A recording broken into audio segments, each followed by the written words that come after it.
Khelafat Majlis Kuwait শাখার উদ্যোগে সিরাতুন নবী সাল্লাল্লাহু আলাইহি ওয়াসাল্লাম উপলক্ষে দোয়া মাহফিল অনুষ্ঠিত হয়েছে। শুক্রবার সন্ধ্যায় খেলাফত মজলিস কুয়েত শাখার উদ্যোগে সিরাতুন নবী সাল্লাল্লাহু আলাইহি ওয়াসাল্লাম মাহফিল অনুষ্ঠিত হয়। এতে সভাপতিত্ব করেন কুয়েত খেলাফত মজলিসের সভাপতি মাওলানা শায়েখ ফখরুল ইসলাম সাহেব। পরিচালনা করেন শাখার সাধারণ সম্পাদক মাওলানা আকরাম হুসাইন। প্রথম অধিবেশনের শুরুতে তেলাওয়াত করেন হাফিজ নুরুদ্দিন।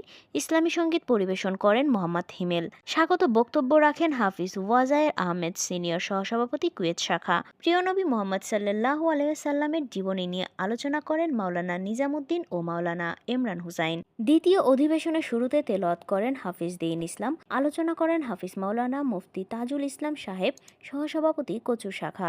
মাওলানা ইসমাইল হুসাইন সাহেব, বাইতুল মাল সম্পাদক কুয়েত শাখা। মুফতি মাওলানা ফজলুল হক সাহেব, দাওয়াত বিষয়ক সম্পাদক। ইসলামী সঙ্গীত পরিবেশন করেন ওমর ফারুক। প্রধান অতিথি হিসেবে আলোচনা করেন কুয়েত খেলাফত মজলিস প্রতিষ্ঠাকালীন সভাপতি বর্তমান উপদেষ্টা শায়েখ মাওলানা মোহাম্মদ হাসান বিন আমির সাহেব। এ সময় সভাপতির বক্তব্য রাখেন কুয়েত খেলাফত মজলিস সভাপতি শায়েখ মাওলানা ফখরুল ইসলাম সাহেব।